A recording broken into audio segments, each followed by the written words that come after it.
Hello, and welcome to the Thursday Night Kissaten.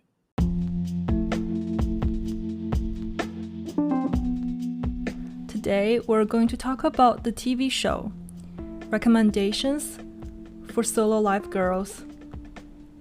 ソロ活女子のススメ.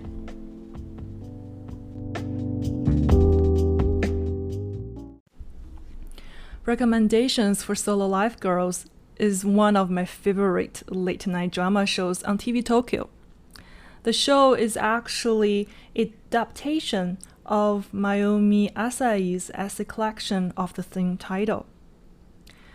The book was first published in 2019.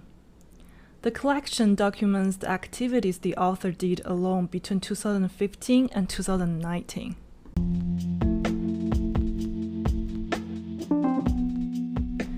And in April 2021, it was adapted into TV drama series. There were 2 seasons, and starring Noriko Eguchi as Megumi Satome, who is a solo girl, also, someone who enjoys doing things alone. In the show, Satome works as a contract employee at a digital publishing company. She chooses to enjoy her time alone after work rather than force herself to drink and eat with her coworkers for the sake of socialization. For those who ever grew up in Asia or know a little bit about East Asian culture, that doing social, like being social, go drink and eat with your coworkers after work is actually considered as a part of work. A lot of people are actually under huge pressure to do so. If you don't, you will be definitely isolated from your workplace. But this show is different. It's talking about someone doesn't want to do it. So each episode features a place that Satome she visits, a restaurant that she eats at, or a trip that she goes on alone. I like this show. It's not only because I am a massive fan of the lead actress, Eguchi, but also because of the story about a girl doing things alone in a big city. How relatable it is, isn't it? The show is really a game changer among all the other food-related late-night shows. All the restaurants, hotels, bars are real locations in Japan, in Tokyo, also in Osaka, which is really encouraging the audience to visit them on their own. I haven't read the book yet, but I have just ordered it on the Amazon. But the show I have been watching for 2 times in a row.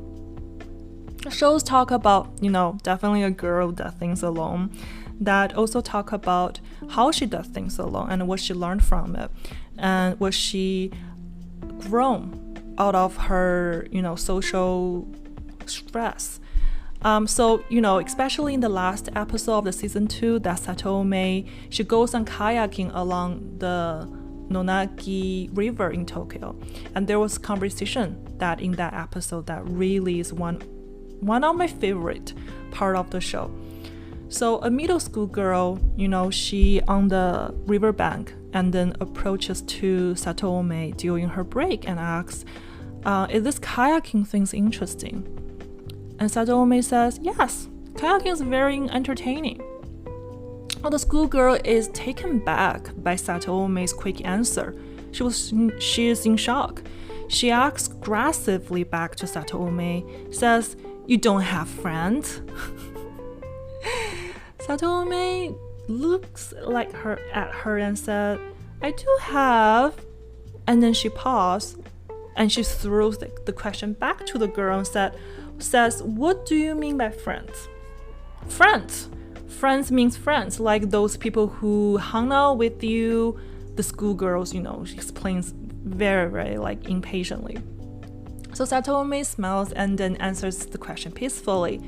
I was working full-time for a long while, so I had multiple social events at workplace. I go out with others sometimes, but after work, especially my break time on my weekends, I enjoy the time more when I do things on my own. So I don't think I have the friends by your definition. the schoolgirl looks confused, and she threw to a question that a lot of us also will ask, which is, you don't feel lonely? No, I don't.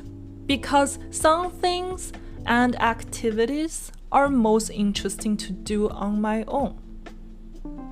And the girl, she asks again. She says, are you sure? Of course. In fact, after doing things on my own, talking to strangers comes much easier to me than before. Just like what we are doing right now. They sometimes share interesting things that I did not know. Sometimes they even offer helps. There is no need to force anything. Do things alone doesn't mean feeling lonely. When Satome actually, in the show, she shows how solo life doesn't equal to loneliness, I can't agree more. That's actually the base of the show. Does things alone doesn't mean lonely. Does things alone is a choice, is a lifestyle, is something that, like Satome, she enjoys it. So in addition to doing a lot of solo activities, there's many episodes in the season 1, also in season 2, where Satome enjoys eating alone, outdoor barbecue, indoor barbecue, or, an entire course of the French food, Peking duck, drinks at a stand-up drinking bar, or a lot of places. Remember, this is I think it's still mean-focused food show, I have to say. So there's a lot of food being introduced and restaurant introduced in different episodes. So at the same time, people sometimes believe, also in the show, it actually explains that most people sometimes believe that having food with others can make the food better because the generosity to share gives good feelings. And at the same time, people believe that, eating alone or doing things alone can be seen as selfish, like someone doesn't want to share. So in season 1, episode 5, Satome and another female customer at a sushi restaurant talk about this kind of stigma or this kind of knowledge a lot of people they're holding about sharing food in comparison to enjoy food alone. So the other female customer, she says, why this is a problem that I eat food I love with the money I made on my own? I don't think there's any problems, to be honest. And that's actually the best way to enjoy, isn't it? So Satome, for her, that going to a restaurant to eat is not just only about enjoying your own food. It's actually enjoy the whole package. The whole package is the given time and the space, not just to eat, but to enjoy the solitude of the experience. For example, in every individual episode that introduces a restaurant, the time that Satome is spending to observing the interior designs of the restaurant, thinking about the neighborhood where the restaurant is, and studying the stories behind the menus. In the most of the episodes of the show, she gives the chance to figure out the connections between the restaurant name, the design, the menu, even the history and the culture behind the food. She often notices the exciting details of the table arrangement or the hidden menu. Hidden menu is very a key. I love every single hidden menu that show up in the TV show. So Satome enjoys her food, one bite by one bite, and her drinks, one sip by one sip. Her dedication to the food and drinks help her to find the value conversations, to foster a very valuable conversation with either the chef, the owners, or the other customers. Again, here's the key.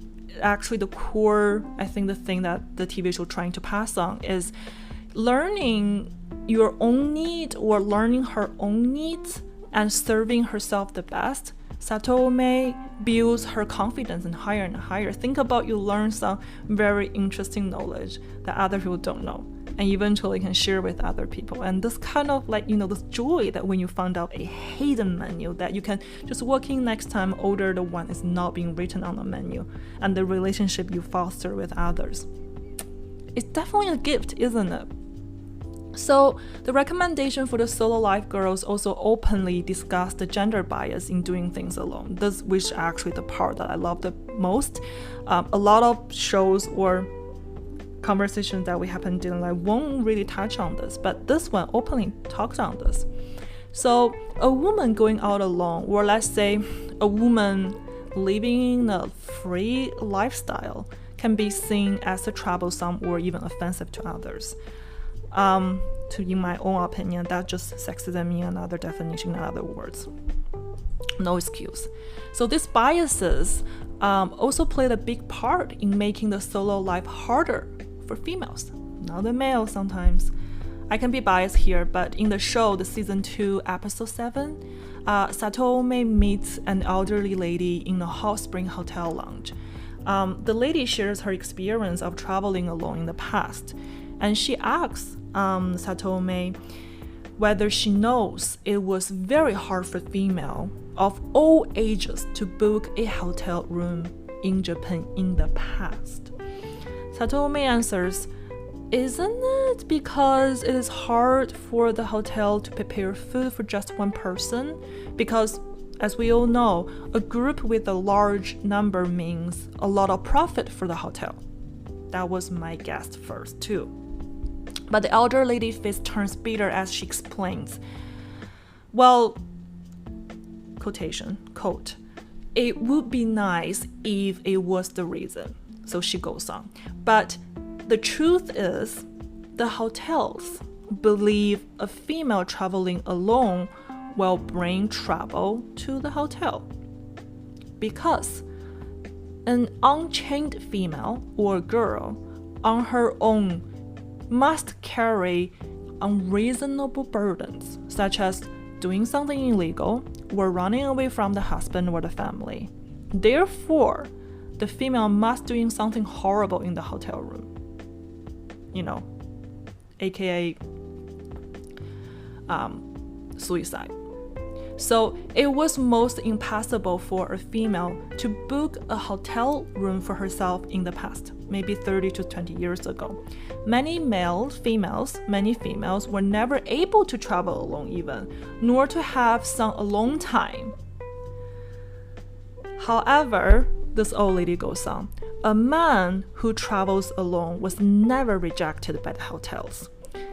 He could do whatever he wants because the hotels assume the man must be a writer or artist, and he is in need of a space to work.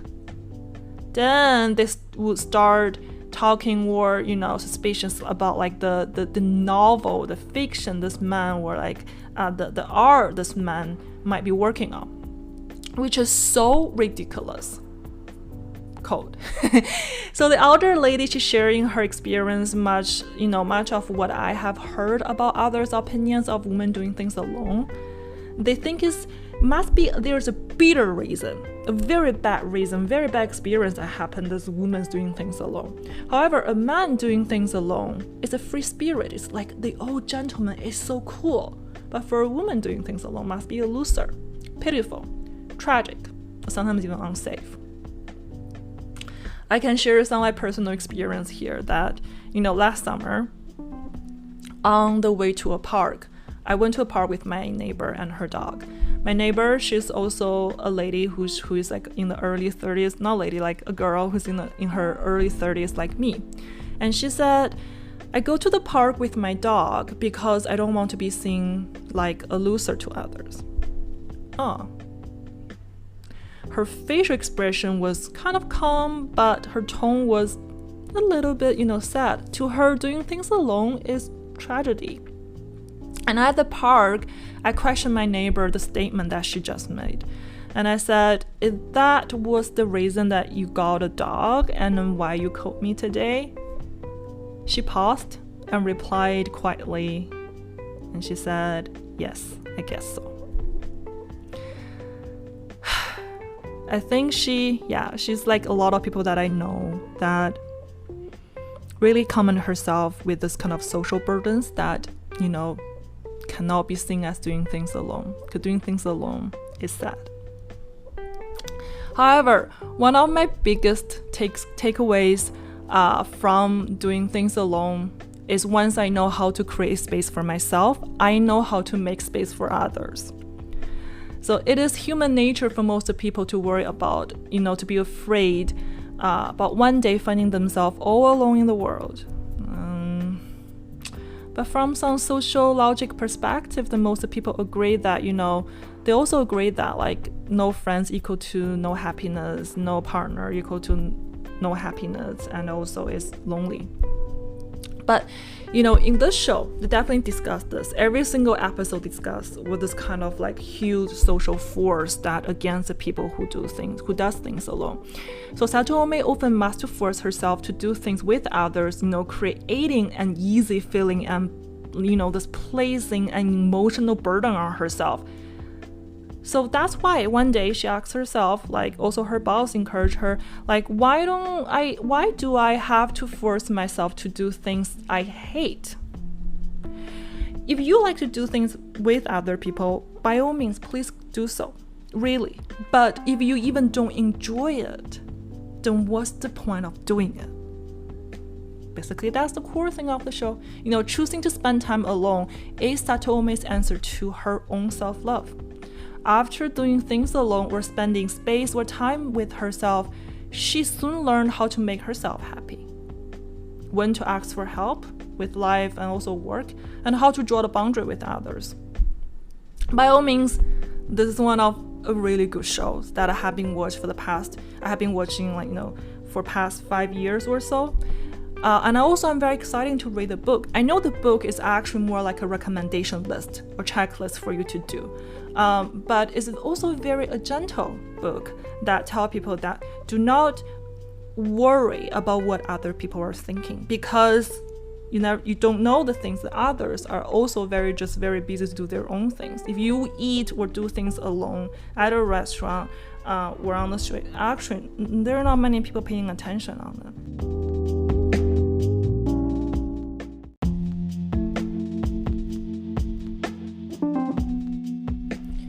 Alone time is very important, not only from a mental health perspective, also just from my own experience. I do know that spending time alone is not a huge recommendation for the people who are not in a marriage, who are not in a relationship. People forgot that thanks for the social media these days, we never alone.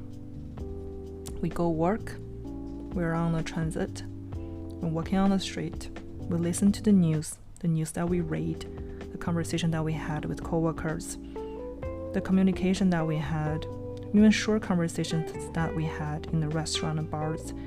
We're not alone. We're often surrounded by a lot of people. That's why I said, or I addressed it, that even for single people, that spending time alone can be very important. I hope you like this show. I hope you like the show that I recommended today. Unfortunately, this TV show currently is not on any streaming platform. Netflix, neither the others platform that I have noticed, means that there's no subtitles in English. Every single thing that you heard in the show was translated by me. Anyway, if the show was available, I will definitely let my audience know. I hope you enjoyed the show. The show is produced by Grace, written by me. Hope to see you next time.